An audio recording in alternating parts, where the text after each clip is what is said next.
내년 6월이 지방선거인데 벌써부터 서울시장 여론조사, 경기도지사 여론조사가 쏟아지고 있거든요. 그만큼 수도권 판세가 선거가 중요하다는 얘기겠죠? 그렇죠. 아무래도 이제 선거가 전국적으로 열리긴 하지만 서울하고 경기를 누가 이겼느냐가 사실 상징적으로 느껴지는 것들이 많습니다. 일단 뭐 우리가 맨날 하는 얘기, 정치부 기자들이 하는 얘기가 수도권 선거가 뭐 수도권 민심이 전체 민심의 풍향계다 이런 말도 하고요. 또 경기하고 서울의 인구도 제일 많고 그래서 둘 중에 두 개를 어디 거두느냐 안 거두느냐가 이 선거의 가장 큰 건데 일단 인구가 뭐 지역별로 다 그렇죠. 혼합도 돼 있고 세대별로도 많이 혼합이 돼 있고요. 실제로 그 두 지역 합친 인구 수도 압도적으로 많습니다. 그렇기 때문에 여기서 누가 이기느냐 이게 이제 좀 승패를 좌우하는 그런 느낌을 받고 또 선거가 중요한 게 이제 이 선거에서 대선 주자 이런 사람들이 이제 부각이 되기도 하고요. 또 한편에서 이제 이재명 정부 입장에서는 이제 집권 이제 중반이 아니지만 이제 초반을 좀 넘어서서 이제 좀 넘어가고 있는데 국정이 더 탄력을 받을 것이냐 선거 결과에 따라서 네. 그런 게 있고 국민의힘 같은 경우는 만약에 이제 이 선거도 만약에 패하면 그냥 땅 파고 들어가야죠. 이제 지금도 이미 대선 총선 이틀거리고 가졌기 있지만. 때문에 예. 그죠? 네. 그런 상황이기 때문에 좀 눈여겨볼 여러 가지 포인트들이 있다고 봅니다. 네, 말씀대로 정말로 정권에 대한 중간 평가적인 성격도 있기 때문에 이번 지방선거가 여느 때보다 중요한 선거가 아닐까 싶은데 그래서 오늘 인물비상구에서는 현역 자치단체장이죠. 오세훈 서울시장과 김동연 경기도지사의 면면을 종합적으로 살펴보는 시간을 갖도록 하겠습니다. 먼저 오세훈 시장부터 보면요. 지난 23일에 서울시 국정감사에 출석을 했는데 명태균 씨로부터 일방 공격을 당했습니다. 네, 그렇죠. 뭐 명 씨가 뭐 특유의 이 거친 입담을 과시하는데 뭐 오 시장에게 빌려준 돈 갚으러 나왔다. 아파트 사준다고 하지 않았냐? 키 줘요. 뭐 오 시장이 운적이 있다. 질질 짜더라.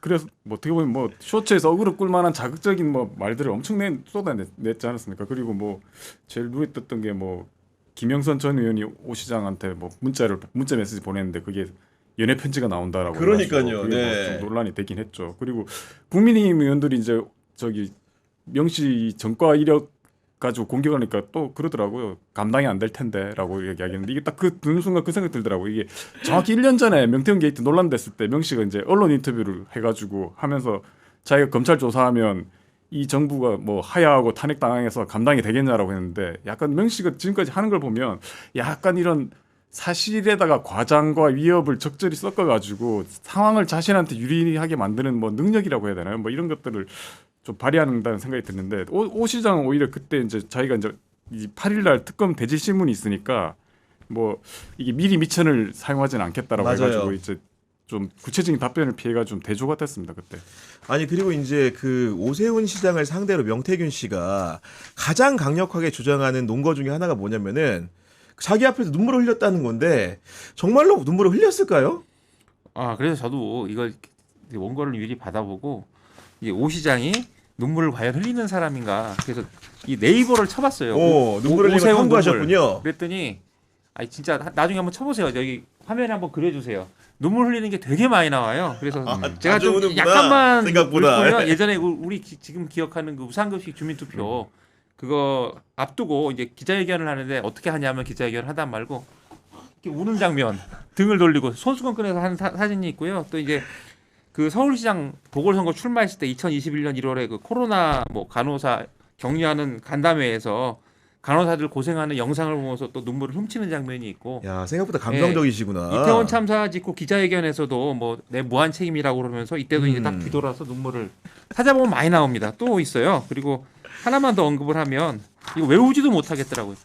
그 지난해 4월에 여의도 공원 문화마당에서 이제 서울시 한마음 치매 극복 걷기 행사라는 게 있었는데 이제 참가자 그 가족의 영상을 보면서 눈물을 흘렸고 또 그 지난해 11월에 그 한강버스 말 많고 탈 많은 거기서도 이제 직원들 노고를 언급하면서 울었다고 합니다. 그래서 약간 이런 생각이 들었어요. 이제 오 시장이 눈물을 흘리는 게 꼭 과장일까? 뭐냐면 그 나이 되면 남자들이 눈물이 많아져요. 그러니까 그러니까 갱년기. 뭐 저는 그 공감을 합니다. 근데 다만 이 눈물이 진짜 눈물인지 모르겠는데 그래서 충분히 나도 어렵고 힘들어하면서 울 수 있지 않았을까? 사람들이 보기에 이제 오 시장이 지금 명시가 하는 말이 김진우 기자도 얘기했지만 다 어그로고 약간 좀 자기 유리한 대로 속는 건 있는데 분명히 보면 핵심을 짚는 건 있거든요. 그리고 그 흐름에서 보면 그게 크게 틀리지 않을 거라는 걸 지금 국민의힘 사람들도 얘기를 해요. 그래서 네. 오 시장이 충분히 올 수도 있지 않을까 뭐 이런 생각도 들고 또 하나는 제가 이제 이걸 하면서 방송을 준비하면 살짝 물어본 건데 오 시장 주변 분들한테 물어보니 오 시장이 의외로 이제 대권 꿈이 우리는 많을 거라고 생각을 하잖아요. 근데 본인은 이렇게 대선 얘기를 안 한대요. 그러니까 뭐 아 주변한테는 난 대선에 관심 없어, 뭐 대선 안 나갈 거야, 뭐 큰 욕심 없어 이렇게 이야기를 한답니다. 아무도 믿지 않지만 그래서 우리는 그때 무슨 생각이 들었냐면 이 오세훈 시장이 지금 잘생기고 키도 크잖아요. 그래서 약간 왕자병이 있지 않나. 그래서 나 대선 안 나가 그러면 주변에서 나가셔서 나라를 구하셔야 됩니다. 그러니까 약간의 왕자병의 발현 그런 것들이 좀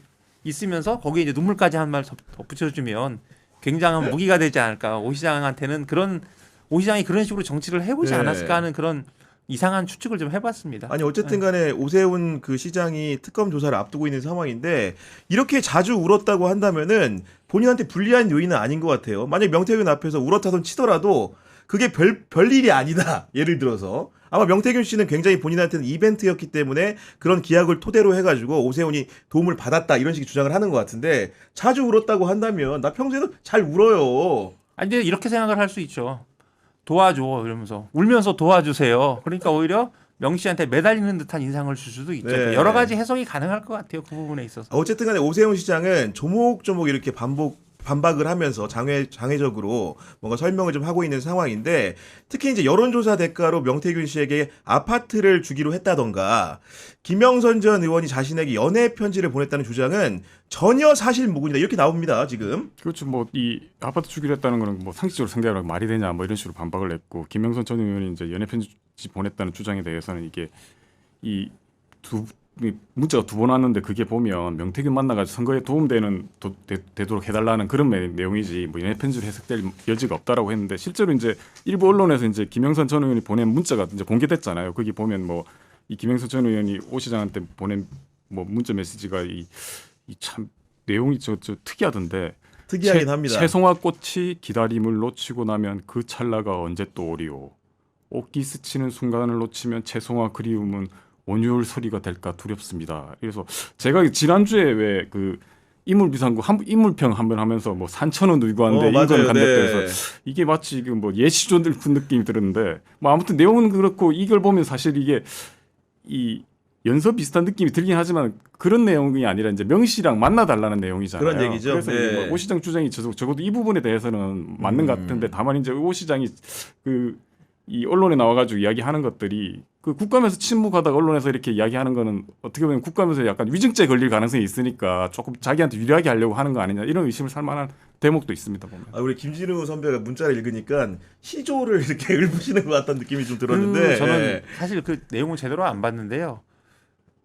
저는 김영선 전 의원의 의도가 좀 궁금하긴 했어요. 왜 하필이면 오세훈을 꼭 세워야 되는가. 그래서 이게 나오기 전까지는 왜 그랬을까 생각을 했는데 충분히 뭐 김영선 전 의원은 그렇게 생각할 수도 있고 명태균 씨 주장대로 다만 오세훈 시장이 김영선 본인이 부인을 하잖아요. 그러니까 본인은 그렇게 생각을 안 했을 수도 있죠. 다만 김영선 전 의원이 그렇게 생각하고 하는 걸 그냥 방치하고 어쩌면 본인이 거기서 취할 건 취하지 않았나 뭐 이런 생각도 좀 해요. 그래서 우리 소위 말하는 저 이런 표현 잘 몰랐는데 뭐 어장관리라 하더라고요. 그래서 어장관리. 뭐 그런 표현을 막 요번 이 상황을 보면서 언급하시는 분들이 있길래 어장관리가 뭐야 했더니 약간 좀 그런 분들이 하는 그래서 이렇게 말하면 좀 너무 희화하는 것인데 어쨌든 김영성 전 의원이 오세훈 시장을 좀 좋아하지 않았나 하는 느낌은 이 글을 읽거나 아니 이 정황을 보는 사람들은 그렇게 생각할 수는 있을 것 같아요. 오세훈 시장 감정은 좀 다른 것일 수 있지만. 아니 근데 명태균 씨가 정말로 여러 정치인들의 선거라든가 이런 데 관여한 것으로 나오고 있는 상황인데 유독 오세훈 시장을 콕 집어가지고 이렇게 강경한 태도를 취하는 배경에는 어떤 이유가 좀 있을까요? 글쎄요, 뭐 이게 기본적으로는 어떤 개인적인 불만이나 뭐 배신감 원인이지 않을까 싶은데 명 씨가 보면 이제 그 뭐 기존에 뭐 예컨대 지금 이 명태균 게이트에 이름이 거론되는 정치인들 있잖아요. 그래서 뭐 이 홍준표 전 시장이라든가 뭐 이준석 같은 경우도 보면 이준석은 조용하고 있으니까 딱히 거기에 대해서 특별한 뭐 말을 안 하는데 오 시장은 처음부터 대응 자체가 약간 저 사람 약간 사기꾼이고 나랑 관련 없다는 식으로 하니까 거기에 대한 어떤 배신감들이 좀 실제로 많이 있는 것 같고 그리고 약간 이 여론조사 과정에서도 실제로 어떤 일이 있었는지 모르지만 아마 뭐 이거 먹고 떨어져라는 식의 어떤 대응을 하지 않았나라는 생각이 들어서 그런 배신감이 있고 그리고 이제 이 명 씨가 뭐 저도 정확하게는 모르겠지만 이분이 보면 이게 아까 잠깐 이야기를 했지만 어떤 이슈를 만들어내는 능력들이 되게 뛰어나잖아요. 그러니까 명 씨 입장에서 오세훈이라는 어떤 서울시장 이거 뭐 차기 대선 후보로까지 거론된 사람이니까 이 사람을 중심에 두고 계속 공격해서 향후 뭐 특검 수사라든가 이런 데서 자기가 어떻게 보면 협상력을 높인다든가 네. 뭐 영향력을 좀 확 올려보려는 의도도 있지 않나 이런 생각도 듭니다. 저는 그런 생각이 들더라고요. 이게 명 씨가 나와서 나 원래 저기 오세훈이라는 사람을 별로 좋아하지 않는데 김영선 의원이 하도 도와달라고 해서 내가 도와줬다. 약간 이런 네. 투의 뉘앙스를 풍기잖아요. 그래서 그때 국감에서도 그랬잖아요. 원래 만나라고 했는데 김영선이 얼굴이 배반형이라서 안 만나려고 했다라고. 그러니까 그런 느낌을 좀 받는 것 같아요. 그래서 은혜를 모른다. 약간 이런 느낌으로 얘기를 하고 말한 대로 이제 김진우 기자 얘기한 대로 자기는 이렇게 도와줬는데 여하튼 뒤집어진 거를 오세훈 시장이 뭐 스토커다 뭐 이런 식으로 얘기하니까 더 열받아서 나 원래 너 안 좋아하는데 이번에 너 알았어. 너 더 안 좋아하는 놈이야. 그런 느낌을 네. 받았고요. 근데 저는 약간 명 씨의 말이 좀 이제 정치 구도적으로는 아주 빈말이 아니라고 생각되는 게 사실 김진우 기자가 이준석 전 대표 얘기했지만 지금 이준석 의원이죠. 이준석 의원 같은 경우는 당시 국민의힘 대표가 되는 과정에서 분명히 명 씨 도움을 받은 것으로 지금 우리가 정황상 추정을 할 수가 있잖아요. 네. 미래한국연구소 여론조사 결과가 나오면서 그리고 이제 지금까지 나온 뉴스들을 다 합쳐보면 분명히 이준석 대표와 명 씨와는 관계가 괜찮고 심지어 이준석 대표는 명 씨를 욕하지 않아요. 얘기가 되는 사람이라고 한번 얘기를 본 것 같고 그 과정에 김종인이라는 사람도 분명히 끼어 있습니다. 그러니까 김종인 대표는 전 위원장은 이준석 대망론, 이준석 대통령 만드는 걸 생각을 했던 사람이고 그 와중에 명 씨를 활용할 수 있다고 생각을 했던 것 같아요. 제 생각에는. 그래서 그런 그림들을 그리는데 그런 그림들을 그리는 와중에 이제 차기 서울시장 이게 오세훈 그러니까 김종인 의원은 어쨌든 국민의힘이 이겨야 된다고 생각했기 때문에 차기 서울시장을 세워야 되는데 두 사람 다 그 당시에는 1등이 안철수잖아요. 근데 안철수라는 사람을 그렇습니다. 싫어하고 네. 안철수가 안 된다고 안철수는 깜이 아니라고 생각하니까 이 사람들이 생각하기에는 전략적으로 오세훈을 세워야 된다고 생각했을 수도 있고 그래서 김영선 의원이 도와주라고 해서 명 씨가 도와준 것도 있지만 저는 이건 제 추측입니다만 지금 김종인 전 위원장과 이준석 의원도 분명히 이 과정에서 명 씨가 오세훈 시장을 도와주는데 어느 정도 영향력을 미치거나 아니면 최소한 이야기를 좀 넣지 않았을까 이런 추정은 좀 가능할 것 같아요. 왜냐하면 네. 그래서 명 씨 얘기가 아주 빈말이 아니라는 생각을 저는 더 하게 되는 겁니다. 그리고 결국은 오세훈 시장의 사법 처리 여부가 굉장히 지방선거에도 중요한 변수가 될 것 같은데 사실은 명태균 씨의 진술만 존재하는 건 아닙니다. 그 오세훈 시장의 후원자로 알려진 김한정 씨가 실제로 명태균 씨한테 여론조사 과정에서 비용 3,300만 원을 보낸 부분이 나타나 있는 거 아니겠습니까? 그렇죠. 서울시장 뭐 경선관전 여론조사 비용으로 3,300만 원 보냈다고 이게 사실 드러났죠 수사 과정에서. 그리고 이제 근데 다만 이제 이 김한정 씨는 이게 뭐 자기가 오 시장뿐만 아니라 국민의힘 돕는 차원에서 돈을 줬다고 뭐 이렇게 좀 얼버무리고 오 시장도 이게 본인은 김 씨가 돈을 댄 걸 몰랐다. 이게 지금 핵심이 네. 이 여론조사 대납 의혹인데 본인이 뭐 받지를 않았고 그다음에 그 상황을 몰랐다고 하니까 이게 이제 좀 어떻게 의혹에서 벗어나려고 하는 것 같은데 다만 이제 김 씨가 이제 강혜경 씨 미래한국연구소 강혜경 씨한테 뭐 명태균한테 10억이나 20을 건네 가지고 사건을 덮자라든가 국민이니까 죽일 수 없지 않냐는 식으로 약간 이 회유한 사실이 또 드러나기도 했고 그다음에 뭐 이 오세훈이 내가 명태균 씨 만나라고 했다라는 뭐 이 발언했던 이 녹음 파일도 있는 거잖아요. 그래서 이 의혹은 아직도 좀 가시지 않는 상황인 것 같고 또 하나 좀 제가 좀 이 김한정 씨가 어떤 사람이냐는 걸 보니까 이 오 시장이 본인이 밝힌 게 있더라고요. 그러니까 자기가 2011년 무상급식 때 이 거리 돌아다니까 포퓰리즘 뭐 무상급식 옳지 않다라고 해서 플래카드가 붙어 있어가지고 본인을 응원하는. 네, 그래서 저 도대체 누구냐라고 해가지고 자기 수소문을 했는데 그게 이제 김한정 씨가 붙였다는 거예요. 그때부터 이제 인연이 시작돼가지고 오 시장이 이제 이 무상급식 이후에 이제 서울시장 사퇴하고 난 뒤에 야인 시절에도 뭐 같이 대학원 교양 과정을 수료했다고 하고 그리고 아마 대학원 과정에서 수료하고 난 뒤 뭐 세미나 출장이라든가 골프 같은 것도 같이 했다고 하는데 다만 이게 2021년 오 시장이 이제 서울시장 과정에서 뭐 김 씨랑 약간 틀어진 거 아니냐 이런 이야기는 있는데 그런데 이 어떻게 보면 이 김 씨가 적어도 이제 후원자 역할을 했다는 거니까 우리가 이제 보통 이제 후원자 역할을 하는 사람이 단순히 뭐 선의로 이렇게 뭐 돈을 대가지고 국민의힘을 돕는 차원에서 이렇게 명 씨한테 뭐 3,300만 원을 주고 이런 건 아니잖아요. 자기가 뭔가를 이 대가를 노리고 좀 이렇게 하는 경우도 통상적으로는 많은데 네. 그렇다면 과연 오 시장이 이 사실을 몰랐을까? 뭐 이런 생각도 듭니다. 보면. 그 하나 덧붙이면 그 저도 이제 이걸 김만정 씨가 어떤 사람인가를 좀 보니까 이제 예전에 이런 게 있었더라고요. 2021년에 그 지방 그 저 보궐선거 때 이 김만정이라는 사람이 캠프에 굉장히 인사에 관여를 많이 했다고 합니다. 그래서 그래요? 예, 그래서 그때 그 오세훈 시장의 측근 중에 측근이 이제 강철원 전 부시장이잖아요. 근데 이 사람하고 이제 알력도 있었고 다퉜다고 이게 언론 뉴스에 나와요. 그리고 심지어 취재를 해보니 그렇기도 하고 그래서 그 말은 곧 그냥 단순한 후원자였으면 캠프 인사에 관여를 하고 뭘 집어넣으려고 했을까? 어느 정도 이야기가 되는 사람이고 영향력을 행사하고 오 시장과도 좀 관계가 있기 때문에 캠프 인사에도 영향력을 넣었던 것으로 보이고 그래서 당시에 알력이 있었다는 것은 심지어 뉴스에서도 확인이 돼요. 그러니까 단순한 후원자로서 거리를 둔 사람은 분명히 아니다.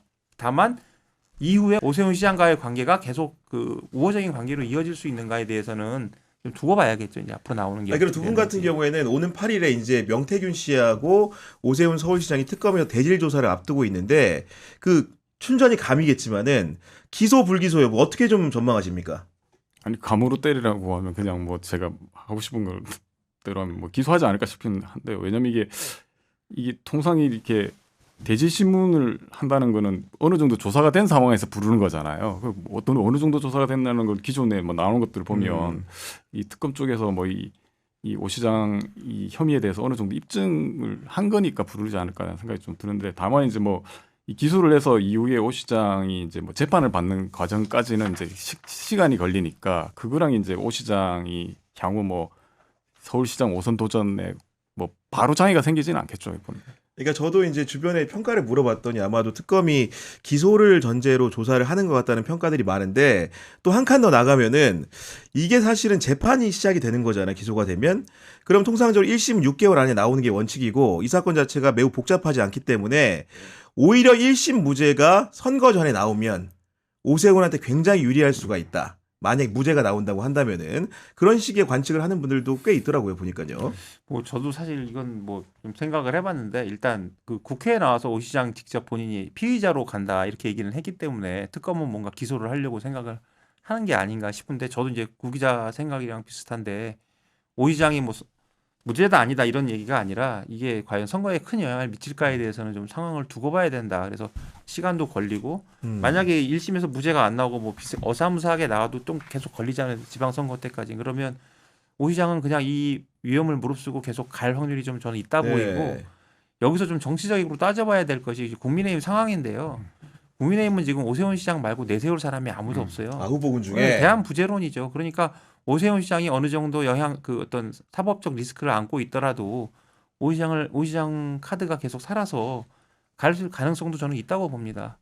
저는 개인적으로 한동훈 전 대표가 약간 이해가 안 가요. 사실은 이제 오세훈 시장이 이런 위기 속에 있다고 한다면은 결국 틈을 보고 본인도 이제 예를 들면 지방선거에 도전을 한다거나 서울시장에 도전장을 던질 수 있을 것 같은데 이미 지금 언론 인터뷰라든가 여러 가지 발언들을 통해 가지고 다음 지방선거에는 안 나가게 이렇게 선을 확 그어놓는 게 이거는 제 추정인데요. 저도 안 그래도 이것도 생각을 하고 있었는데 물론 한동훈 전 대표 같은 경우는 충분히 수도권에서 좀 확장성이 그나마 있다고 볼 수 있는 후보인데 지금 그 당심의 벽을 체제가 넘기가 대단히 어려울 것 같아요. 그리고 이제 또 하나의 관전 포인트인데 제가 들은 거는 이렇습니다. 아까 제가 김종인 뭐 저기 이준석 의원 얘기를 했잖아요. 근데 지금은 이준석 의원이 다음 지방선거 때 아마 오세훈을 도울 것이다. 국민의힘 개혁하는 차원에서. 그리고 오세훈, 이준석, 안철수의 삼각 그 동맹이 이루어질 것이다. 이런 식의 이제 관측들이 나와요. 왜냐하면 지금 그 친윤들 어쨌든 윤핵관은 다 죽었지만 어쨌든 그런 저 구세력들이 지금도 아직도 당을 장악하고 있잖아요. 그러니까 거기다 이제 장동혁이라는 어떤 약간 저는 돈키호테 같다는 생각도 드는데 그분이 어쨌든 그 사람들을 등에 업고 약간 좌충우돌을 하고 계시고 그래서 요 아까 말한 세 사람이 크럼 같은 걸 짜가지고 당을 좀 이렇게 역학구도를 바꾸려고 하는 게 아닌가. 여기에는 한동훈이 끼지 않습니다. 아무튼 요 세 사람. 재밌는 거는 이준석 의원이 안철수를 이렇게 소닥보듯 했는데 지금은 서로 이제 동맹을 맺을 수도 있다. 이런 관측들이 나오는 거지요. 그래서 한동훈 전 대표는 의외로 지금 끼어들 자리가 많이 없는 것 아닌가. 그래서 유튜브 열심히 하시고 막 라방도 하시고 요즘 하시는지 모르겠지만 그렇게 이렇게 만약 정치를 계속 하실 거면 이렇게 계속 구경하기엔 너무 좀 세상을 모르는 정치를 모르는 것 아닌가 이런 생각도 좀 들더라고요. 아니 말씀 듣다 보니까 정말로 국민의힘과 개혁신당이 이번에 합종 연행을 해가지고 지방선거에서 만약에 오세훈이 서울시장 후보로 나오고 이준석이 경기도지사 후보로 도전을 한다고 하면은 뭔가 좀 다른 그림이 보일 수도 있겠다 이런 생각이 좀 들었고 어쨌든 간에 오세훈 시장을 얘기하면 빼놓을 수 없는 현안이 하나 있는데 그 역점 사업으로 추진한 게 한강버스 사업인데 요거 시작부터 굉장히 삐걱입니다. 그렇죠. 아마 이게 저희 방송 나갈 때쯤 다시 이제 운행할 것 같은데 이게 이제 뭐 수백억 정도 들였다고 하잖아요. 그런데 이제 지난 9월 18일 날 이 정식 운항 시작했다가 뭐 고장만 한 4차례 발생해가지고 한 달간 뭐 시민 무탑승 해가지고 시범 운용으로 전환을 해가지고 이제 논란이 좀 커졌는데 이게 이 개통 전날 시승식 행사 때도 뭐 비가 너무 많이 와가지고 취소가 됐고 개통 3일째 되는 날 팔당댐에서 방류해가지고 했다고 해서 운행이 중단되고 그리고 고장 나가지고 승객이 뚝섬에서 뭐 다 하차하기도 하고 해서 뭐 이런저런 말이 많이 나온 사업이고 실제로 이게 이제 오 시장이 이제 과거 뭐 2023년부터 이제 추진하려고 했 당시에도 뭐 맞아요. 이쪽 뭐 야권이든 시민단 쪽에서 이게 이제 뭐 적자 가능성도 높고 그다음에 이게 이 뭐 아까 잠깐 나왔던 것처럼 뭐 폭우가 내릴 때라든가 이럴 경우 뭐 악천후 시에 대책이 있냐 그다음에 뭐 환경 문제 같은 것도 지적이 됐고 그리고 그 과정에서 또 뭐 이게 뭐 이 좀 사업비 문제들이 있어가지고 뭐 최근에 이제 국감에서도 그런 이야기가 나왔잖아요. 이게 이제 한강버스가 이제 민간 사업인데 이 서울주택도시개발공사 SH공사가 이제 어떻게 보면 보증을 서는데 잘못하다가는 이게 만약에 적자가 될 경우에는 이 시민이 낸 세금으로 이 민간 회사 떠날 수 빚을 있다. 떠나는 거 아니냐 뭐 이런 이야기도 있었는데 저는 뭐 그것보다는 이게 이제 그냥 전 뭐 직접 타보지는 않고 이제 뉴스 나온 걸 보면 이게 한강버스가 기본적으로 잠실에서 마곡까지 가는 건데 이게 기존에 발표한 거는 75분 걸린다고 했거든요. 네. 75분 걸리는 것도 상당히 지금 먼 느낌이 드는데 지금 실제 운영해 보니까 한 127분 소요된다는 거잖아요. 그 2시간 넘게. 그런데 이게 그 여기에다가 한강버스 선착장까지 가는 시간도 또 걸릴 거고 그다음에 뭐 아마 일반 시민이라면 아마 지하철이나 버스 통해 가지고 환승도 해야 되는 상황인데 이걸 다 감당해 가지고 이게 실효성이 있을까? 그래서 뭐 지난 국감에서 이제 민주당 윤건영 의원이 물었잖아요. 이게 그 부분을 지적하니까 오 시장이 교통이라는 게 꼭 빨라야 되나요?라고 이야기를 했는데 오 시장이 만약 지금 이제 관사 생활하고 있는데 자기 뭐 집은 강남구 대치동에 있는 걸로 알고 있는데 만약에 서울시청으로 출근할 때 2시간 걸린다고 하면 본인이 꼭 빨라야 되냐 그리고 뭐 그 이야기도 하더라고요. 뭐 직장인들이 퇴근해가지고 모처럼 기분 좋게 한강 느낌. 근데 이게 출퇴근용으로는 과연 될까라는 생각이 들고 오히려 이제 지적하니까 그럴 거면 아예 유람선으로 방향을 전환해가지고 하는 게 네. 어떠냐. 그럼 좀 사업 계획도 좀 다시 짜고 지금 하고 있는 상황이니까 이걸 뭐 당장에 어떻게 뭐 사업 운항을 중단시킬 수는 있는 건 아니니까 그런 생각이 좀 들고 그리고 또 그런 이야기도 있더라고요. 이게 지금 보면 이 지금 이른바 그 시민들 반역하려고 있는 게 출퇴근 시간 때 보면 이제 말버스 문제가 있잖아요. 근데 말버스가 갈수록 이게 이 적자 운영하면서 그 환승 할인 때문에 그래서 이제 서울시 보조금 운영만 도저히 안 된다 해서 지금 이제 그 환승 체계에서 탈퇴하려고 하는 거잖아요. 그래서 차라리 뭐 수백억 들일 이 돈을 마을버스 쪽에다 좀 돌리면 낫지 않을까라는 생각이 들어서 야 이게 어떻게 보면 오 시장이 실제 이 대중교통을 이용하는 서민의 애안을 좀 과연 제대로 이해하고 있을까라는 생각이 아니, 합리적인 듭니다. 지적이신 것 같고